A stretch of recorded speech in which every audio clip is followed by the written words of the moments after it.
Hello, peace be upon you all. Welcome back to The Living Jesus. As always, I am your host, Saiha, and this is my co-host, Tiffany. And we are back with another important topic, and we are going to be using the Bible to show the proofs of our beliefs, the topics.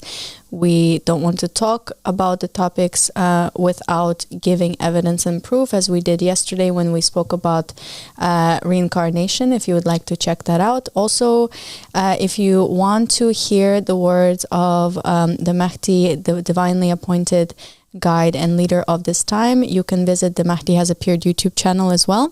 Very important. So today we're going to be talking about a couple of things, but they do tie in together. So we're going to be talking about the previous prophets and messengers and their mistakes and the accusations that they faced during their lifetime and also during their ministry. And one of the most important things that we're going to be covering also is the concept of infallibility. What it is, what types of infallibility they are, and which prophets and messengers, did they have it or did they not have it? Yeah, I think that it's sort of an important thing to understand, because what we find is that people, when somebody claims that they are sent by God, people immediately, they start to point fingers and they start to investigate and they start to, make accusations and they start to make assumptions. And there are two sort of questions. I mean, one of the questions is whether these things that are accusations or assumptions, whether they are true or false. And the other thing is, does it mean that the person, if it were true, would it prevent the person from having been sent by God? Mm-hmm. And I think that before we go into the stories that we have from history, the stories that we have from the Bible, I think that we should sort of unpack the concept of infallibility. Mm-hmm.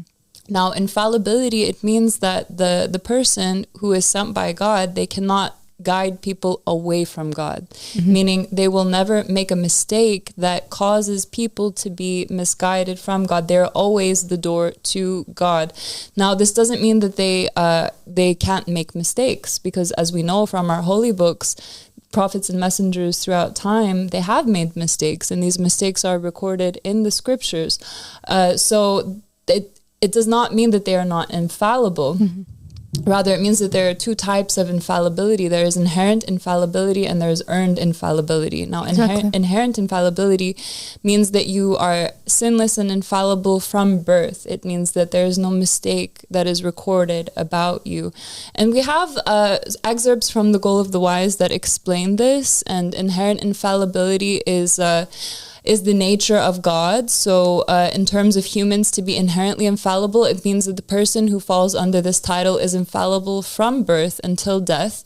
And this infallibility, it does not mean that it will be the case for all incarnations. Rather, mm-hmm. it is specific to an incarnation. So, mm-hmm. for example, the Prophet Muhammad, peace be upon him, and his family, and his holy household, the imams from his descendants, and his daughter Fatima Zahra, these are the 14 infallibles, and it means that they were inherent from the time of birth until death, meaning that history has not recorded a mistake on them.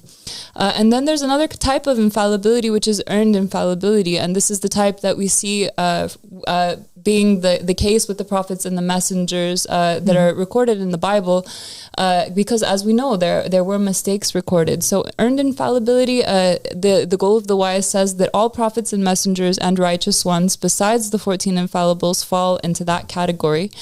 And it just means that the individual was not born infallible, nor is he infallible by nature, but rather through his sincerity and dedication towards God, he reached a degree of infallibility. And the person who has earned infallibility is lesser than the person who is inherently infallible. So it's important for us to understand this, and to also understand that the mistakes that somebody with infallibility makes are between them and God, and not mistakes that cause them to misguide people away from God. Rather, they're always the door to God, and they're always the ones pointing to God. Exactly. So, there are two types of mistakes. One mistake is a mistake that you would make in regards to religion that would cause somebody to go into hellfire, which that is the definition of infallibility. That means that the prophets and the messengers of their time, whether inherent or earned infallible ones, they cannot misguide people from paradise and from God. So whatever they tell you to do, it will always lead to God and to paradise. And but the mistakes that they make between them and God, that is a completely different story, right? That is that has nothing to do with religion or their guidance toward other people. It has something to do between within their own selves, the lessons they have to learn between them and God. Because there are instances where a mistake, I'll give you a quick example now of this, is Joseph, for example, when he asked somebody else to intercede for him, right, with the Pharaoh, right? So in that case, like, a normal person would look at that and they would never find that to be a mistake. He just asked for an intercession, said, make sure to let your king know, but between him and God, that was a big mistake. Yes, because he was relying on other than God. But exactly. But in that case, it was just between him and God. Yes. But it wasn't misguiding for other people, right? And that is important to note. So the infallibility of a person, of a caliph, or of a messenger, of a prophet of the time, you can always rely on them to lead you to paradise. So they don't lose their infallibility, because they have to. They have to be guiding other people. And if you can't trust the man that is your guide, that is appointed by God to lead you to God, then how can you, you will never be able to be guided by them, because you're going to be questioning them every second, right? Yes, so that's not how it works. As you said, I mean, God is the one who appoints, right? So God is the one who grants infallibility to those who have gained his favor and become, pure enough for him to use that vessel, and them in order to guide the people. So it is God who appoints, and it is not up for the people to decide, based on the actions or the, apparent mistakes of the prophet or messenger, and we have so many examples from the Bible that make it very clear that this is the case. Exactly. Today we wanted to just go through some of the what we would call biblical scandals, the stories that are somewhat controversial, stories that, if we can imagine them happening in this day and age, the people certainly would be shocked by them, and I would like everybody to sort of put themselves in the mindset of living in the time of these prophets and the messengers, and knowing that this person had come forward and said that they were sent by God, and yet that they have done a particular action, or maybe there's just a rumor or an accusation about a particular action. Exactly. So the first example that we wanted to get into is the example of Abraham. So Abraham, he did something that would be really shocking for many people, but he sort of, we have a couple of instances in the book of Genesis where Abraham, he insinuated that his wife wasn't his wife. Rather, Sarah was his half-sister, and he said that she was his sister on a couple of occasions, and then that caused powerful people to want to take her for their wife, although she was married to Abraham. Exactly. Now, Sarah was a very beautiful woman, and we have the stories about how Abraham and Sarah, they had to leave due to famine, and they went out, in the first story, they went out to Egypt. And I'll just read this verse from Genesis 12. As he was about to enter Egypt, he said to his wife Sarai at this point, "I know what a beautiful woman you are. When the Egyptians see you, they will say, 'This is his wife,' and then they will kill me but they will let you live. Say you are my sister, so that I will be treated well for your sake, and my life will be spared because of you." When Abraham came to Egypt, the Egyptians saw that Sarai was a beautiful woman, and then Pharaoh's officials saw her. They praised her to the Pharaoh, and she was taken into his palace, and he treated Abram well for her sake. And Abram acquired sheep and cattle, male and female donkeys, male and female servants, and camels. So she was given to the Pharaoh, and then in exchange for that, Abram was given all of these things. He was given cattle and sheep and donkeys and servants and camels. So it's sort of like she was given in exchange for goods, and that's sort of a shocking and an interesting thing. But this is in the story of Abraham and Sarah. Exactly, and Abraham, he was one of the greatest prophets, you know, he's one of the covenant prophets. He was made in Imam, he rose in rank with God, right? Yeah. But now we see him lying to the Egyptians, and he basically sold his wife for a bunch of riches and cattle. So the end of that story is that it's not that they confessed, but rather that the Pharaoh and his household were struck with plagues, and the people figured out that this all started when Sarah entered into the household, and then they, you know, didn't want her anymore. They thought that she was like a bad omen, so they gave her back to Abraham. So yes, this is how that story sort of concluded. But it's a very interesting story, and it's interesting to imagine being a person in the time of Abraham. And as you said, Abraham was one of the greatest. We know that in Christianity and Islam, Abraham, you know, he was given the third covenant, and it was a special covenant. God made a covenant with his household, right? So he was the bearer of a covenant, which means that he was one of the greatest messengers, and he actually reached the rank of an imam, which is even greater because he came with a new matter. He came with a new covenant. So he was so close to God. He was the friend of God. He was so dear to God and beloved to God. But that did not mean that he was flawless in every action, you know, that he did. Exactly. But in this case, even Abraham, he still was the caliph. He was still the leader. He was still the prophet of his time, and he still did not misguide the people. Yes, right? No, he did not. He did not misguide the people. Rather, this was, you know, if you would call it a mistake, it would be a mistake between him and God, and it is not something that the people could judge. So if you lived in the time of Abraham, you would not be able to point at this action and say, how could he be sent by God? Look what he did. Or reject him and disbelieve in him, because he still was the covenant bearer. So if, you know, we know that if a prophet comes with a covenant, and you have to abide by that covenant, or else you get under the punishment of God. This was what happens when you break a covenant of God. Yeah, right? Exactly. And he did it again, actually. I mean, later on in the book of Genesis, in chapter 20, we have that he traveled elsewhere. Now Abram moved on from there into the region of Negev and lived between Kadesh and Shur. For a while he stayed in Gerar, and there Abraham said of his wife Sarah, she is my sister. Then Abimelech, the king of Gerar, sent for Sarah and took her. But God came to Abimelech in a dream one night and said to him, you are as good as dead because of the woman you have taken. She is a married woman. So God communicated with the king, and of course he had not, you know, been married with her yet, and you know, he said I didn't know, basically, and gave her back. So this was a communication with God in a dream. But again, you know, then Sarah was given back to Abraham, not because of them confessing or anything like that, but rather just because it was God's will that she'd be given back to Abraham. And look, you know, these what we're talking about isn't us like trying to point out anything about the you know, the prophets or the messengers, or slandering them, because we are only reading the history and what is in the books, in the scripture, and we're saying that even if the prophets and messengers had these things happen to them, it does not mean that they weren't sent by God. Yes. It does not mean that you get to disobey them. It doesn't mean that their covenant is null and void because he made this mistake. Right. So the point that we're trying to make is that he's still an infallible imam. a still infallible prophet.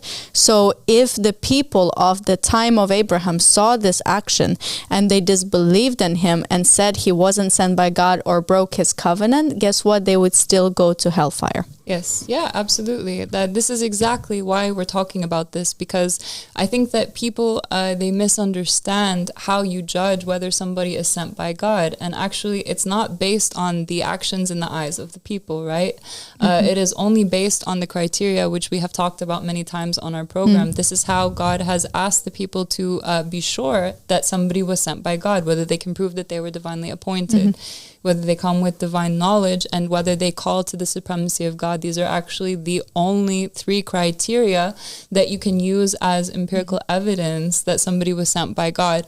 It cannot be based on the judgments of the people, because as we're going to, see in these stories, sometimes the people would have judged and they would have been wrong, and they would have been on the wrong side of history because they would have rejected the prophet or the messenger, based on their own judgments. Yeah. And there's also a concept of this, extremely thin line in Islam, that's like the people would have to walk on, that's so extremely thin, that's like a hair, and if you deviate even a little bit, you get thrown into hell. That's the straight path, is that will, that knowledge and that supremacy is to God, law of knowing the hujjah, this one law, because everything else is unseen knowledge. Look at Job, gate, right? The narrow gate that Jesus talked about, because wide is the gate that leads to destruction. So it has to be something, that you can't get wrong. It has to be something that you can't manage to judge incorrectly. And I think these stories are really important, and these are the stories in the Bible. And I think that many people know them, but if we try and put ourselves in the mindset of living in the times of these prophets and messengers, I think that that's a more interesting exercise, because, you would have to be the judge over your own self. How would you react to these types of situations? Exactly. And, now we only believe in these prophets because the Bible tells you to, right? But put yourself in the shoes of if it happened today, if Abraham was living today and he did this thing, would you be accusing him and disbelieving in him, or would you be like, he's written, he was appointed by God by the previous messenger. He is a prophet. He's able to foresee things, and he is the only path to God with the covenant. So I can't really say anything.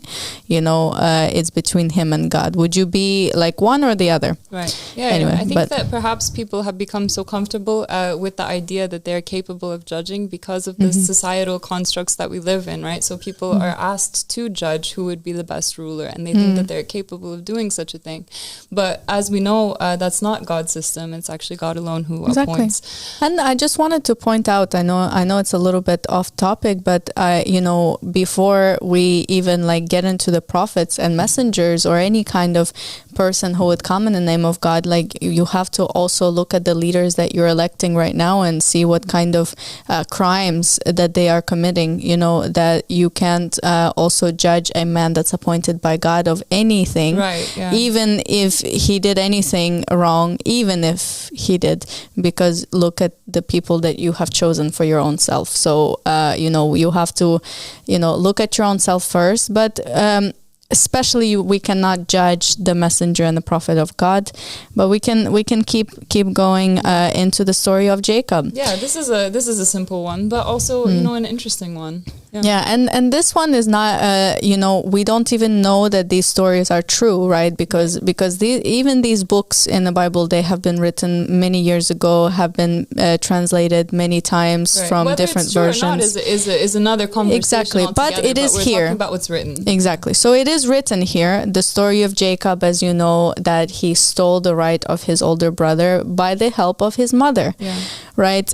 Who was also a holy woman from God, right? Rebecca, she was also a holy woman. So now her and Jacob, the patriarch, the one of the best monotheists, he actually is, it says in the Bible that he actually lied and tricked his father to steal the firstborn inheritance, right? So in Genesis 27, verses 18 to 19 is just a little snippet of what actually happened.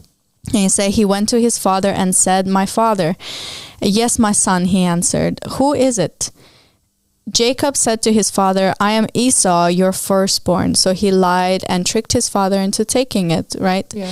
And that's a big one. This, story, yeah, it is a big one. So he would have been deceiving the proof of God, right? He would have been deceiving Isaac, his father, into thinking that he was his brother Esau in order to receive the birthright or blessing of Isaac. And yeah, I mean, it's a big deal. It's actually quite a big deal. And what's a bigger deal, that his father was actually a prophet of God. Yeah. So he had the Holy Spirit, he had the Spirit of God. So not only did he lie to his father, he actually lied to God. And we know from the book of Acts what happens to people who lie to God. For example, when the couple came and lied to the Holy Spirit, they dropped dead. So we know that's how huge of a deal this is. Like, they are, the Bible is like making a huge accusation against Jacob for lying not only to his father, but to God himself, right? Yeah. Yeah. So it's a huge thing, but it's here. It's in the Bible, and people still believe in Jacob. Yeah. He is still one of the best prophets of all time. Yeah, I mean, he has the name of Israel, right? And he is the father of Israel and the 12 tribes. So he is an extremely important figure in Judaism and Christianity and Islam. I mean, he's a very important figure and great prophet. And so, yes, this would not have meant that you disbelieve in Jacob, right? Because this is what is in the scriptures. And yet we know that Jacob was a prophet of God, and he was the successor of Isaac. And he was, he was the door to God in his day and age. So these types of stories, they cannot take you away from believing in Jacob. And there's another example, which is in the son of Jacob, and I'm talking about Joseph. That's the third example that we're going to get into. And this one is extremely scandalous. This one is extremely hard for people to digest, because we have in the books what really happened, right? We are a witness to the scene because of the book. But if you imagine living in the time of Joseph, you wouldn't have had this behind the scenes glimpse into what happened. You wouldn't have, trusted necessarily his words. But the story that I'm talking about is the story where Joseph was accused by Potiphar's wife, or in the Islamic tradition, she's known as Zulaikha, of attempted rape. He was actually accused of that, and I'll read the verses now. She caught him by his cloak and said, "Come to bed with me." But he left his cloak in her hand and ran out of the house. She kept his cloak beside her until his master came home. Then she told him the story, and Joseph's master took him and put him into prison. Wow. So this is just a snippet of what happened in that case. But she kept his cloak as a form of evidence. So it appeared in the eyes of Potiphar, and also probably in the eyes of a lot of people, as though he was guilty of this crime. She had evidence, right? She had a piece of his garment, and she accused him of having tried to, rape her. And then he was convicted of this crime. He was actually went to prison. He was put into prison for years. He was put into prison for years. And then he was only taken out of prison, not because they decided that he wasn't guilty of the crime, but because they needed him in order to interpret the dream of the Pharaoh, right? So he was never exonerated from this crime, actually. And in the eyes of many people, they probably thought that he was guilty of it, but he wasn't, as we know from the scripture. But still, he was basically convicted of this crime of sexual assault against this woman, a noble woman too. She was the wife of a very important man, and he was a servant. So like the thing is that if you are in that time, you know that probably he didn't have a trial. He didn't have like a TV display where everybody got to decide for themselves. He's telling the truth. He didn't get to tell his side of the story. Exactly. So all the people had was rumors about it, and whatever that the noble wife has said, right? So then if a person doesn't believe in Joseph or doesn't believe in his prophethood, they would just listen to whatever she's saying and then just take that as gospel truth. I mean, think about that. Think about that test on the people in the time of Joseph. they had to believe in him, right? They had to believe that he was the man who God appointed. And actually, you know, in order to get to God, they had to follow Joseph. But this was a big test on the people, right? Because they had to also, you know, wrestle with these rumors about him and these accusations about him and decide whether that was going to prevent them from believing in him or not. Exactly. I mean, if you put yourself in the shoes of these people, it's actually, it's sort of, it's very scandalous and it's very frightening. You know, I think that it's sort of something that everybody should consider. If you were in those people's shoes, what would you do and what would you think? Exactly. And so we have to be extremely careful, you know, of who we're judging. That's why Jesus, you know, he said, do not condemn and do not judge, lest you be judged, you know, and condemned. So this is something, and of course, as human beings, we make mistakes, of course, but like hateful condemnation and jumping to conclusions and judgments right away without investigating, it's a huge crime and it could lead you into hell. So we have to be extremely careful. In this case, he was accused of a huge sin, thrown into prison, convicted, and he was there for many years. And the only reason, like Tiffany said, he was released is not because he was found not guilty. You know, it's not the people, like the people knew about it. And he was still over them, even after he got out and he was put in charge of everything. He was a noble. Now he was in charge of all of Egypt for a few years. Imagine if people disobeyed him at that point and said, well, weren't you accused of this crime? So I'm not going to obey you. Guess what? What would happen if you disobey your ruler? Yeah, and they had, you know, they had to, as we said, in the eyes of God, they had no excuse but to believe in him, because as a true messenger of God, he would have come fulfilling those criteria which a true messenger from God comes with. So the proof would have been upon the people, and they would have not been able to judge him, you know, with their fallible judgment. Exactly. And that's really the point. I mean, that's really the point and the message from all of these stories.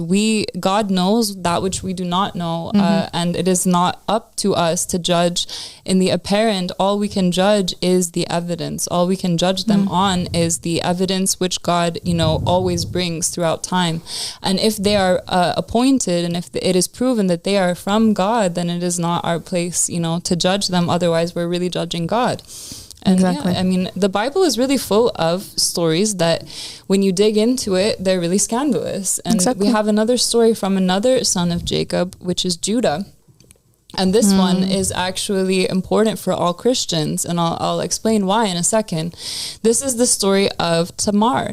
Now, I'm not sure how much people know about the story of Judah and Tamar, but we find it in the book of Genesis. Tamar, she was the daughter-in-law of Judah. She was married to his son, and he actually had 3 sons, and his oldest son was her husband, and he passed away. Now, in the Jewish tradition, when a husband passes away, if he has brothers, the brother marries the wife and then carries on the lineage of the brother, you know, through himself. So the younger brother, he got married to Tamar. And actually, he didn't want to carry on the lineage of his brother. So he was spilling his seed according to the Bible, and God didn't like that. So he passed away.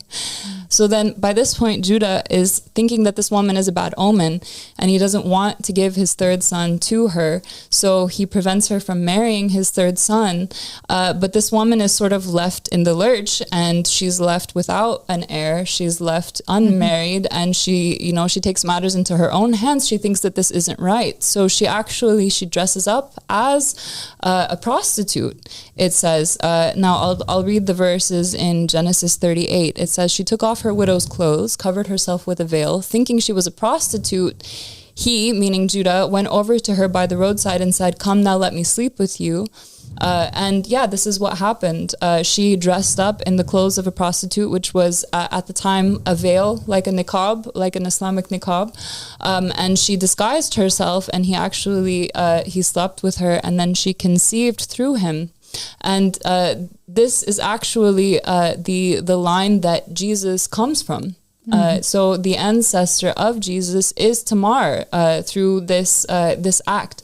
So it's interesting, and it also just goes to show that we cannot judge, right? Because God chose to bring the Messiah of Israel through this lineage. Exactly, and especially at the time of the Jews, they looked down upon people who were born of uncleanness, right? They would judge them, and they would that was one of the reasons why they were judging and accusing Mother Mary, right? Is because they were thinking that they even probably accused Jesus of being an illegitimate child, yes, right? That's actually something that is written in in some texts. Yeah, these accusations. Because of that, they looked down upon these kind of actions, and to have, but the one of the greatest and the greatest messenger according to Christianity, who is Jesus, he is actually a descendant of Tamar. Yeah. I mean, it's interesting and it's important to consider. And it's not just Tamar. We also have in the genealogy of Jesus Rahab, and she is mentioned in the book of Joshua. And we have a couple of verses to show. Joshua, son of Nun, secretly sent 2 spies, and they went and entered the house of a prostitute named Rahab and stayed there. Now, she helped the Israelites, right? And she helped them overtake Jericho, and she housed these spies, and God saved her because of her good action. And actually, he preserved her in the Gospels. We find that she's actually mentioned in the lineage or the genealogy of Jesus in the Gospel of Matthew, as we can see on the screen in Matthew 1:5. It says Salmon, the father of Boaz, whose mother was Rahab. So we see that, yes, God, he chooses to bring the Messiah through these figures. So our eyes are and our judgment, they're just not the same as God's, and I think that that's important. And it's important for us to humble ourselves and recognize that, because it's very clear from these stories. Exactly, but it also gives us hope, that, even if we commit mistakes, God can still make us a prophet. He can still make us a messenger, even if you make mistakes, right? So it gives you kind of a hope, right? And Sadiq, from him is peace, he has revealed that everybody is able, every human being has the advantage and the power and the ability to become a prophet and messenger, right? Even a woman, a man, no matter what mistakes you're making, whatever background you come from, if you are sincere and if you are dedicated to the call of God, you can become a prophet and you can become a messenger, because God does whatever he wants and he chooses whoever he wants, right? So we can keep going. Yeah, it wasn't just Joseph, right, who was falsely accused or slandered. It was actually also Moses. This might surprise some people because we don't have all of these stories written in the Bible, but in the Jewish scripture, there are also these other books, like in Islam, how we have books of narrations. They also have books where there are narrations, like the Talmud. And in the Babylonian Talmud, we find that Moses was actually falsely accused of sleeping with a woman. And actually this happened during the rebellion of Korah. Now, Korah, he was a relative of Moses and Aaron, right? And he rebelled against the idea of divine leadership. He said that all of the Israelites were equally holy and they didn't need a proof of God. They didn't need somebody who had the Spirit of God. And he tried to lead a rebellion against Moses. Now, part of this was assassination of character, as we see from these verses. It's actually something that the rabbis confirmed, that there were false accusations made against Moses, and Moses, he withdrew himself from the people because of these slanderous accusations. I mean, this sounds like a horrible time in history. And as we know, God showed the people who he was with, because the earth swallowed Korah and the people who were revolting with him. So this was a sign for the people that God was in fact with Moses. But yeah, I mean, I think many people, as we know, there were I believe like 250 people with Korah. So there were people led astray, and certainly people probably believed in these rumors and disbelieved in Moses on that basis, even though they were false rumors. Exactly. And it's not a new thing that people, for example, who have money or fame, or they're in a position that people would envy and be jealous of, they get accusations. They get a lot of accusations, right? You see people in power, idols, celebrities who constantly get sued and accused for the sake of jealousy, for the sake of gaining some kind of benefit from it, right? That's why, that's why the celebrities get sued all the time, and the leaders and politicians, they get sued. Politicians get accused of things like this all the time. And people are somehow very able to excuse them and believe that these are false accusations. So it's so strange to me that when somebody, if somebody claims that they're sent by God, people are jumping on accusations and, they want to believe in all of them. I don't think that's true. I think that it's just jealousy and envy. So whenever you see somebody else, if you're a nasty person, if you are a person who isn't righteous, who don't fear God in their heart, and you see somebody else having something that you want for yourself, your first instinct is to create the rumors, accuse them, or if you didn't make the rumor and the accusation, to believe it and instigate it. Spread it and instigate it and make enemies for this person because you want something that they have and you can't have it. Surely we've seen a lot of people who don't really know what they're talking about spreading a lot of misinformation, right? Of course. That's something that we've seen, and people, they're very eager to sort of spread information about something that they don't have any, evidence or knowledge about, and they really just are, in the end, they're just spreading baseless slander. And I think that is a scary thing to be doing, because then you would be like the person, in the followers of Korah, who accepted money in order to spread false rumors about Moses, and that is very scary. And like look Judas, at the fate of those people. And like Judas, he sold Jesus out for money too, because he was jealous. He was a Satan. That's what it says in the Bible, right? Yeah, Satan entered into him. Yeah, exactly. So it's not anything new, and it's very well known. And that's why the Quran, it says that if you follow the majority of the people, they will surely lead you astray. So we have to be extremely careful of who we accuse and who we judge, especially rashly without any evidence. And that's advice for myself and for all the viewers and all the believers around the world. So let's go to the next one, right, with Hosea.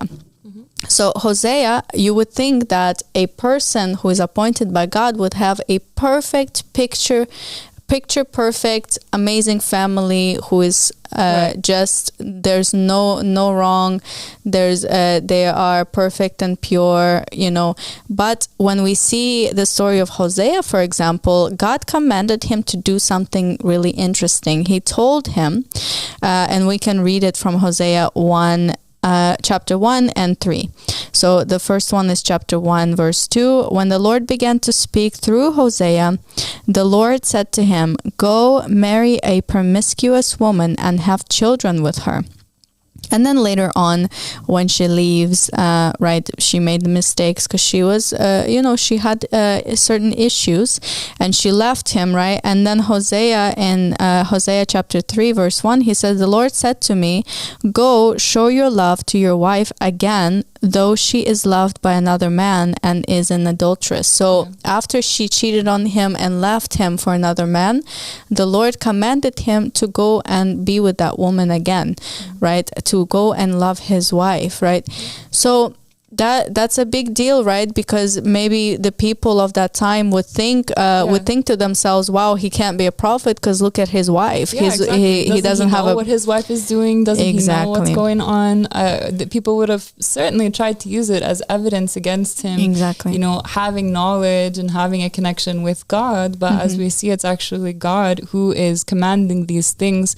And as we know, there was a moral to the story behind these events with Hosea. God was trying to teach Hosea something. So it just goes to show that we do not understand everything that's going on, and we can't judge based on appearances. Exactly. So let's go to another one. Okay, this one is another big scandal, right? And it's referring to Canaan, right? The birth of Canaan, right? How it happened. right? It's in the book of Genesis, chapter 9, verse 21 and 22. Well, Canaan and it's actually just these verses, they don't go into the birth of Canaan, right? They don't go into the story of the origin of Canaan. But it is said that Canaan is cursed, and it is said that Ham, he actually uncovered his father's nakedness.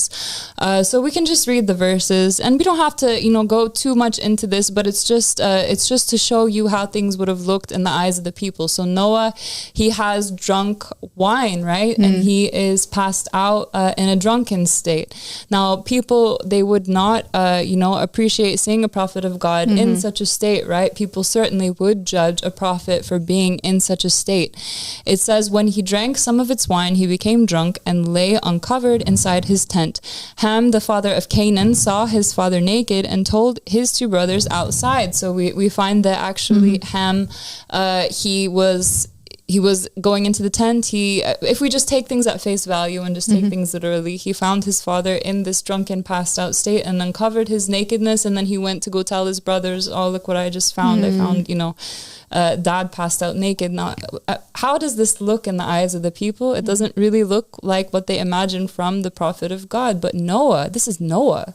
I mean, Noah was a covenant bringer. Noah reached the rank of an imam. He is extremely close to God.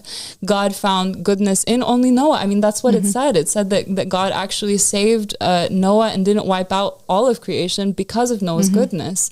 So Noah, this did not take away from Noah's guidance or Noah's closeness to God. Exactly. And on top of that, the sons of Noah were the only people who boarded the ark after 950 years of preaching, right? Only 7 people boarded the ark because they were supposed to be holy and pure. They were the only pure seed, right, to replenish the earth. But then we see one of his sons, right, first sons is doing this thing to him, and he's getting drunk. Imagine how many people, especially in the church, are super extremely judgmental toward people who have a problem with alcohol, who would judge somebody for drinking even alcohol at all. I know in Southern Baptism, it's also a big deal. Even though wine is not forbidden, they still look down on people who drink alcohol, and they actually excommunicate them and bully them in the churches, right? So that's the thing is Noah, one of the greatest prophets ever, he got drunk, and his son, the pure son, supposedly, that boarded the ark, one of the only 7 people, he also did this thing to him. And if you want to know the real story of this, is actually Abba Sadiq, from him his peace, he actually revealed it. If you are interested, it's in the Goal of the Wise. It's in the Goal of the Wise, where Abba Sadiq, from him his peace, he says that actually the covering of nakedness can be found in the Torah, which is in the book of Deuteronomy, right? So uncovering your father's nakedness actually means having relations with your father's wife. So when we see it in the light of this revelation, it's actually even much worse. His Noah's son actually uncovers the nakedness of his father, and if you go back to the Torah, you will know the definition of that, which means that he actually had relations with his own mother. And that's a big scandal, scandalous and extremely shocking. And all of this is just to say that the Bible is full of these stories. I mean, when you just talk about them one after the other, it gets really shocking. But we're not adding or interpreting things. We're just talking about what's there in these holy books in order to sort of understand whether it would be okay to cross people off the list based on accusations or based on apparent scandals. Some of these are false accusations in the stories, and some of them are true. And this is, not the basis that we can use to cross people off the list. And if we were to cross somebody off the list based on, scandalous headlines, then we would have to pretty much do away with all of the prophets and the messengers of Judaism and Christianity. And that is something that we know we cannot do. Because then what religion do we have? I mean, this is not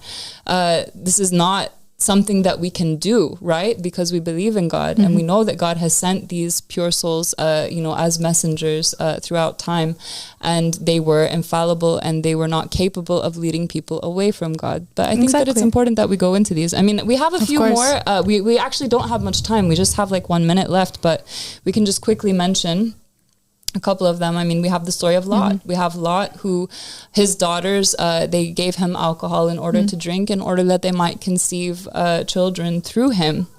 And then we have a really big one. We have David and Bathsheba. And pretty much everybody knows that story, I believe, if you are a Christian or a Jewish person. But yeah, the story, it says that basically David, he desired a woman, and then he called for her and he impregnated her. And then her husband, who was a soldier in his army, he was not able to pass the child off as his own. So he sent that soldier to the front lines in order that he may be killed to try and avoid the scandal.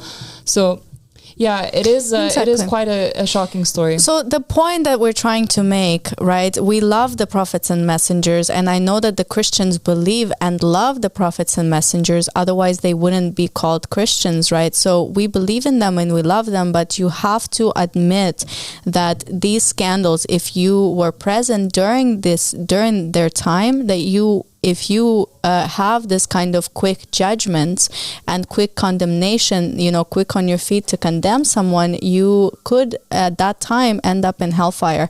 So what we're trying to say is that the prophets and messengers, you have to believe in them, even if your judgment is telling you that they're doing something that you perceive as right or wrong. Right. Despite anything that they're doing or not doing, whatever their family life is like, whatever their health is like, no matter what, your job is just to obey them and to follow them, because they lead you to God and they are the door to God of that time.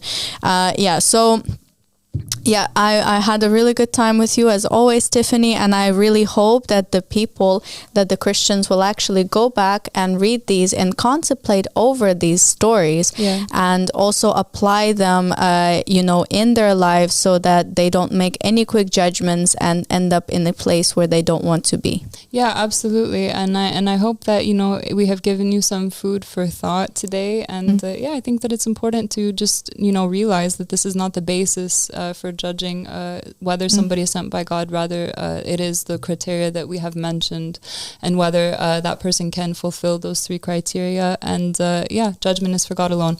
I guess we have to get going for today, and we will see you again tomorrow, same time, same place. God bless you all.